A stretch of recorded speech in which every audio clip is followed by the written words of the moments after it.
আসসালামু আলাইকুম বন্ধুরা, তোমরা কেমন আছো? আলহামদুলিল্লাহ আমি ভালো আছি।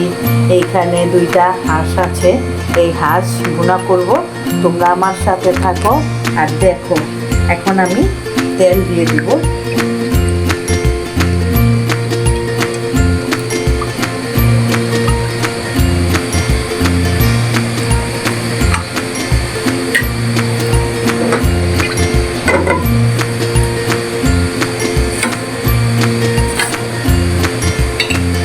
এখানে আছে তেজপাতা, লবঙ্গ, দারচিনি, এলাচি। আমি এখন দিয়ে দিই।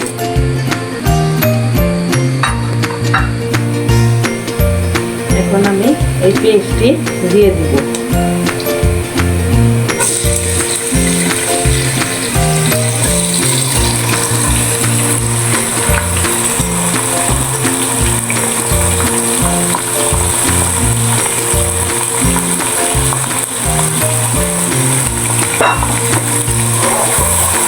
বন্ধুরা তোমরা দেখো,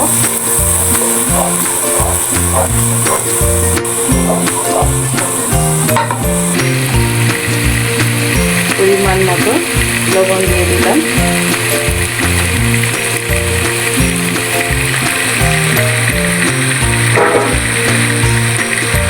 এখন সুন্দর করে ভাজা ভাজা করবো। ভাজা ভাজা করলে আমি মশলা দিয়ে দিব।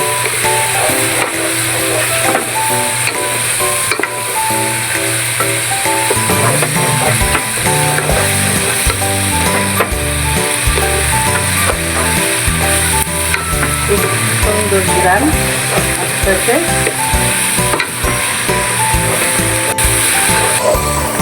বন্ধুরা এখানে আদা রসুন বাটা, এখানে জিরা ধনিয়া বাটা, এইখানে জ্যোতিক জায়ফল বাটা, আর এখানে আছে গোলমরিচের গুঁড়ো।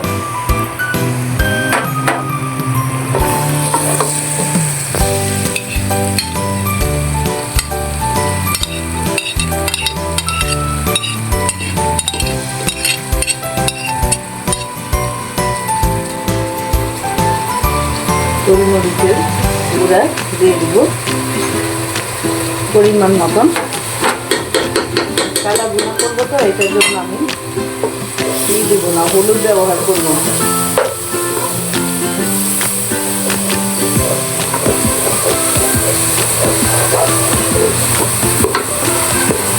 আমি একটু কষানোর জন্য হালকা গরম পানি দিয়ে দেবো।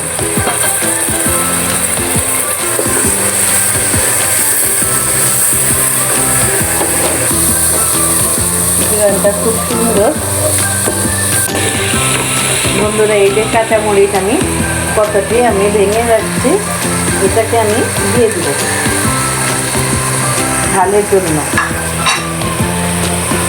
হাতের মাংস ঝাল না হলে তো ভালো লাগে না, সেজন্য আমি ঝাল দিলাম। বন্ধুরা এই যে কষাই হয়ে গেছে মশলা। এখন হাঁসের মাংসকে আমি দিয়ে দিব।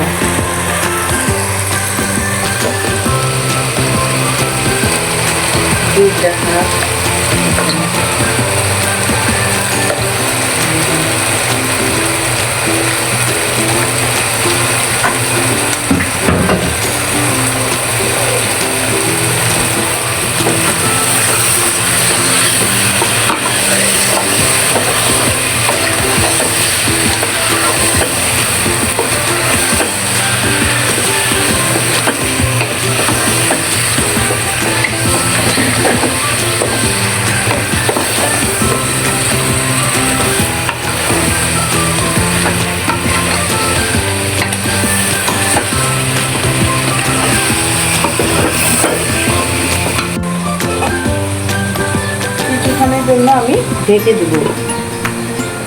কেমন কষাই হয়ে গেছে বন্ধুরা। এই যে হাঁসের মাংস কষাই হয়ে গেছে খুব সুন্দর করে। এখন আমি একটু পানি দিয়ে দিব, গরম পানি। কিছুক্ষণের জন্য একটু ঢেকে দিব।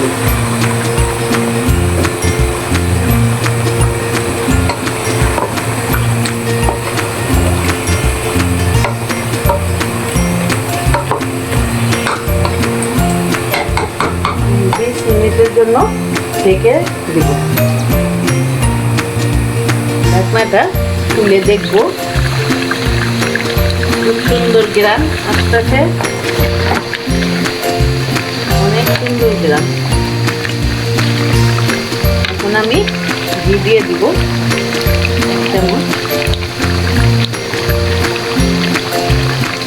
চাইলে আপনারা দিতে পারেন, না দিলেও চলবো।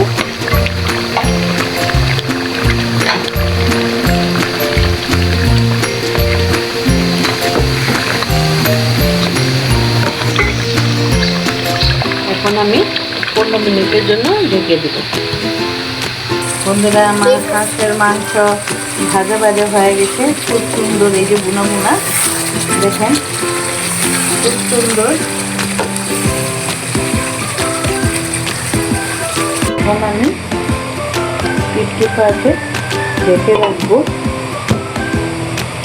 অল্প। বন্ধুরা, আমি এখন দেখবো, দেখে অনেক সুন্দর গ্রান। আর দেখো বন্ধুরা, খুব সুন্দর হাঁসটা হয়ে গেছে। এই যে বুনা বুনা ভাজা ভাজা হয়ে গেছে, খুব সুন্দর গ্রান আসতেছে। এতক্ষণ আমার সাথে থাকার জন্য ধন্যবাদ। আসসালামু আলাইকুম। বন্ধুরা, ভালো লাগলে লাইক, কমেন্ট, শেয়ার, সাবস্ক্রাইব করবা। আর ভালো লাগলে তোমরা রান্না করে খেয়ে দেখবে।